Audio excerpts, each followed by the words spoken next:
throughout all of comic book lore and history, there are a few teams as iconic as the Teenage Mutant Ninja Turtles. I'm Thomas. I'm Merlin. Together, we're the Comic Lads. We're breaking down who is the greatest of the Teenage Mutant Ninja Turtles. But before we get into it, guys, we want to hear from you. In question of the week, who is your favorite Teenage Mutant Ninja Turtle and why? Yes, let us know. Before we get started, guys, drop a like on the video. It really helps us out like you wouldn't believe. And consider subscribing. Become one with us. Become a fellow lad with us.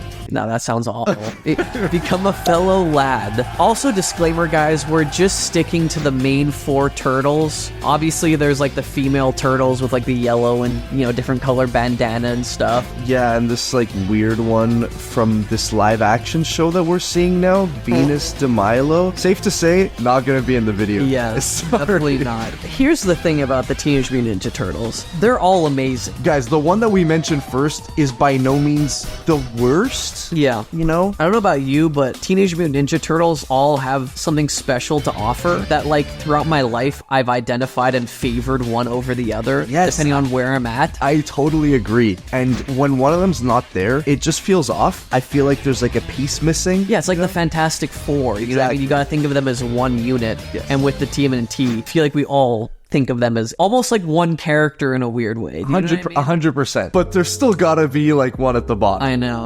Oh, shit, dude. It's tough to say this, but it's Donatello. Yeah.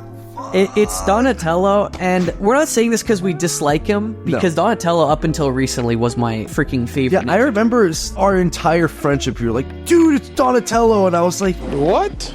Because I always have a soft spot for the characters that are kind of the underdog, but use their brains and their intelligence to their advantage. You know what I mean? Yeah, he's very, like, Tim Drake-esque in that regard. Yeah. I feel. He also wields a staff. Okay, the staff is, like, the perfect combination of, like, short-range attacks and long-range attacks. You know what I mean? Like, you can get up close and personal with it, but Donnie can also use it to, like, propel himself forward, you know what I mean? In ninja fashion. Agreed, and I hate that I said that.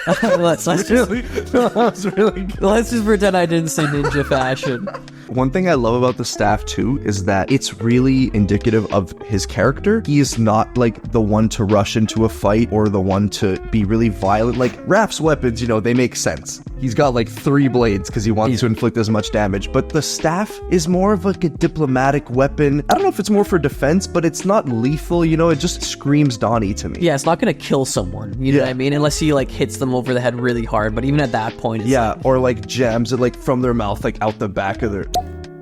We're getting full rated R. Yeah, that would never happen. Yeah. No, that's a great point, actually, but it also kind of reaffirms the fact that I think out of the 4 of them, Donnie's definitely the least ninja. The least ninja, and I think he's also, like, the least gifted when it comes to fighting. Yes. You know what I mean? Yeah, he is the brains of the group, for sure. Yeah. Because, like, without him, I feel like the others are kind of dumb as rocks. Oh, 100%. Like, even Leo, who, like, he's, like, fearless leader, like, I think Leo's still, like, a dummy. Yeah. Another reason why I think he's kind of lower on the list is that I think he can become kind of complacent in different, like, scenarios where shit's hitting the fan, you know what I mean? And he needs direction. If he's left to his own devices, can become a bit of a bystander, if you know what I mean. Yeah, he feels like the most, like, wallflower of the group, too. He's very much like, I want to be left alone with, like, my gizmos, you know? Yeah.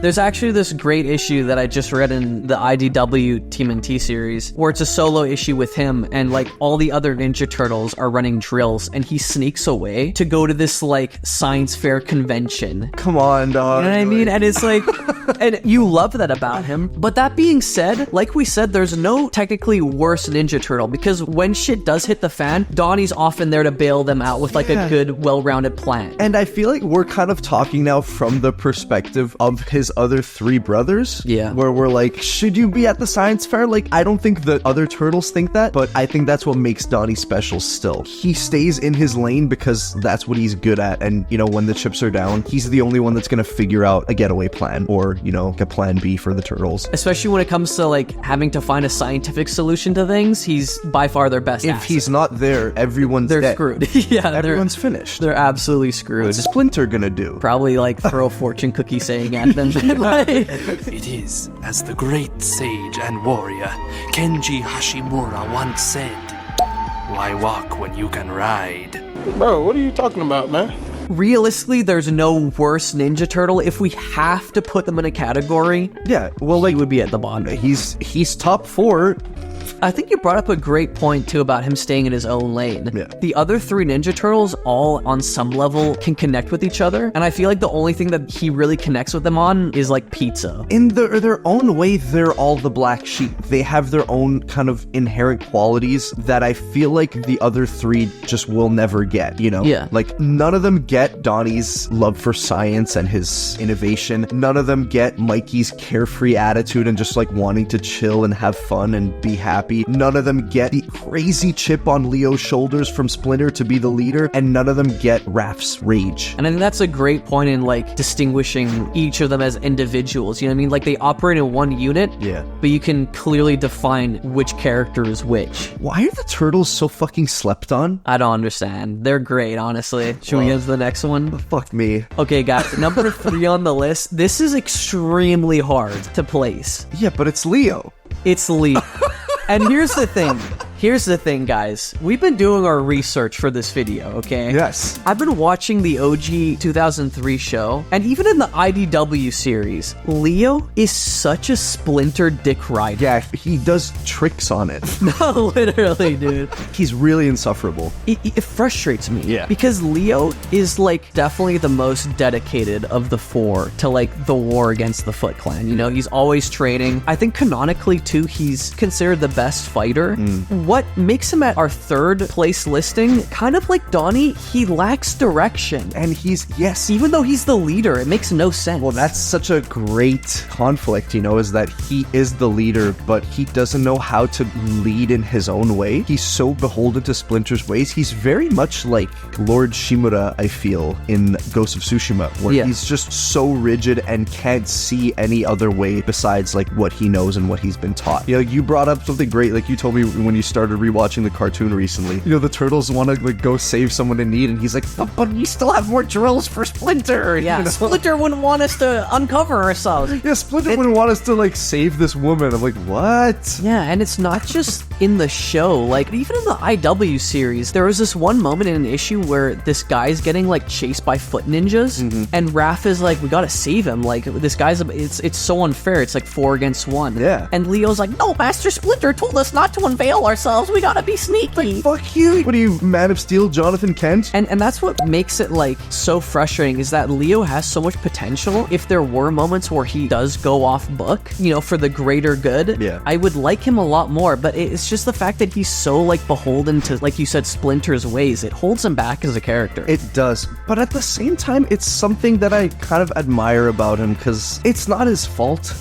Fully. He has such a massive chip on his shoulders from Splinter. He kind of resonates me in the same way that Cyclops does in the X-Men. Yeah. Where, you know, like, nobody gets it. You know, like, you guys don't get the role that I'm in and how tough it is and how it consumes every, like, waking thought in my head. In this video, we're not just analyzing their flaws. We should analyze their strengths, too. 100%. You know what I mean? And that's a great point. He actually does keep all the turtles on track for the most part. Yeah. Like, as much as it pisses them off, like, they need him. Their most dire moments, that's when it counts the most. You know what I mean? And it saves them. Definitely. I just want to say also, superficially, it hurts me that he's at number 3, because for me, he's got the coolest weapon. The katana. Are you fucking kidding? Yeah, not just 1, 2. 2? Yeah, it's really cool. And it's so tough because, like, unless you're reading some, like, mature rated comics, you never get to see him use them in a cool way. He's always like, oh, like, I'm gonna, like, throw them and, like, pin this guy to the wall by his shirt, you know? Or, like, cut this guy's, like, fucking,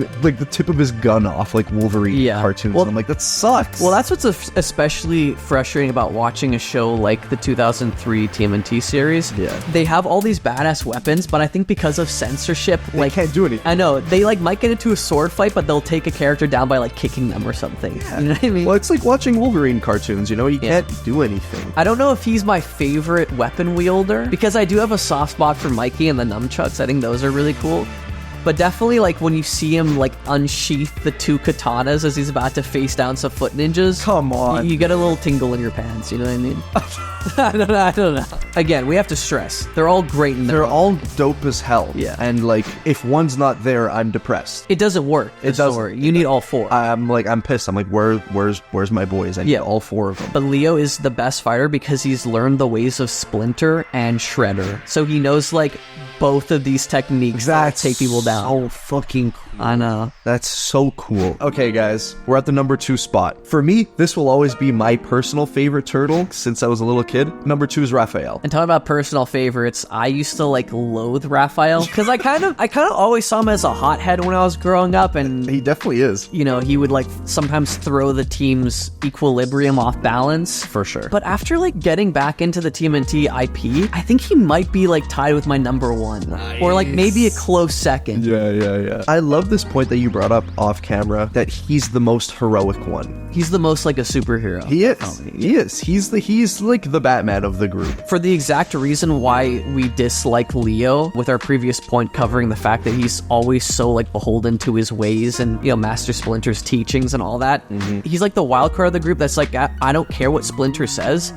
Like, this is the right thing to do. We need to save this person in peril. You know what I mean? Absolutely. And he's the one that strives for freedom the most out of all of them. I want to point out this one moment from the IDW run when you see the turtles pre-ooze before they transform. I think it's April that's describing them, and it's like the one that's gorging himself on that leaf is Mikey, the one that's studying like the tree is Donatello, and then like the one that's desperately trying to break free is Raphael. And I'm like, that's so Yeah. cool, man. Because he's always trying to, like, before he gets all his character development and really accepts his brothers, he feels like everyone's holding him back, Definitely. which I love. There's also some great hints throughout different, like, continuities and different, you know, versions of the TMNT that kind of allude to the fact that Raph would be the team leader, if not for his, like, reckless behavior. Yeah.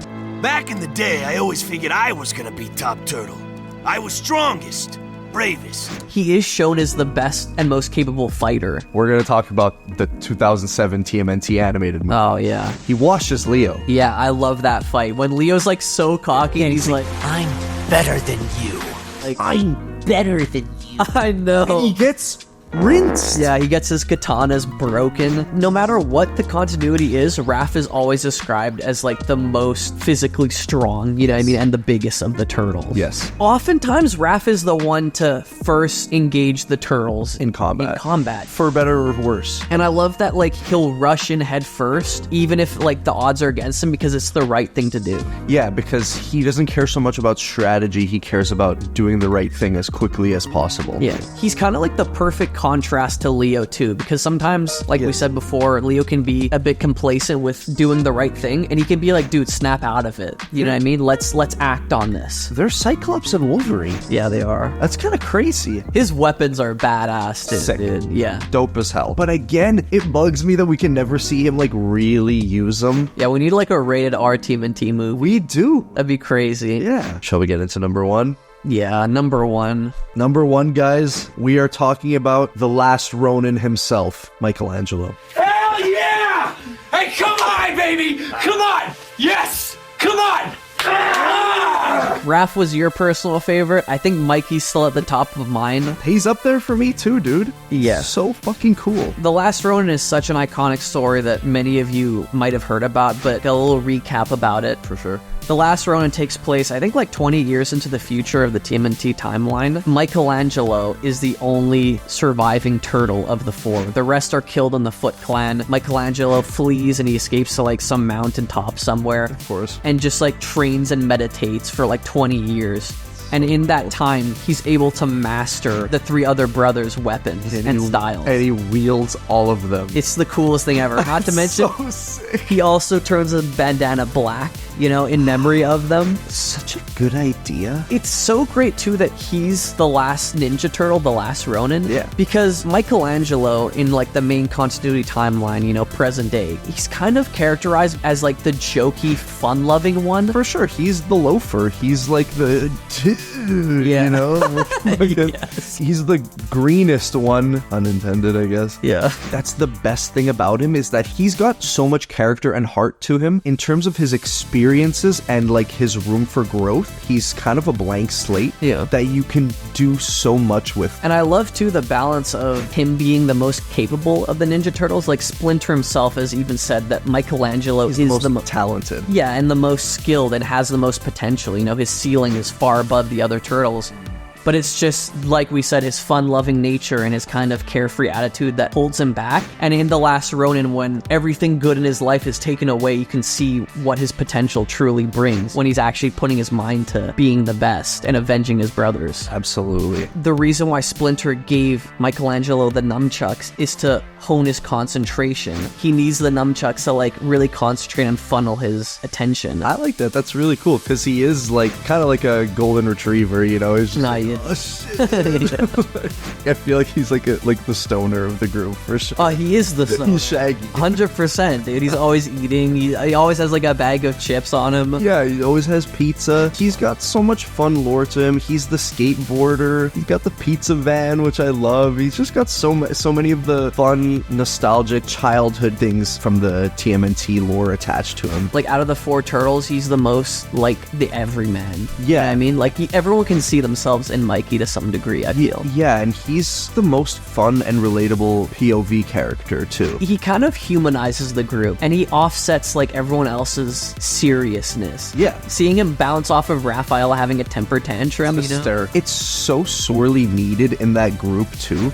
I feel like it's the easiest for him to just be like, yo guys, what if we all just calm down a bit? Because the turtles, like the other 3, I feel like they can so quickly get into it with each other and start arguing and butting heads, and Mikey just like wants them all to be chill, which is really heartwarming too. Yeah. He's definitely, in a lot of ways, even more so than Leo, the glue of the TMNT. He's the heart of it. And he also gets along well with everyone. I love Mikey, dude. Yeah, he's goated. Like we said, each Ninja Turtle can't be without the other. No. I love them all. I do. I adore all of them, and they all are worthy of having their place there. That's just our list. Let us know who your favorite turtle is down in the comments below. Let us know why as well. Be sure to like the video, subscribe if you haven't already, and we'll see you guys next time. Peace. Peace.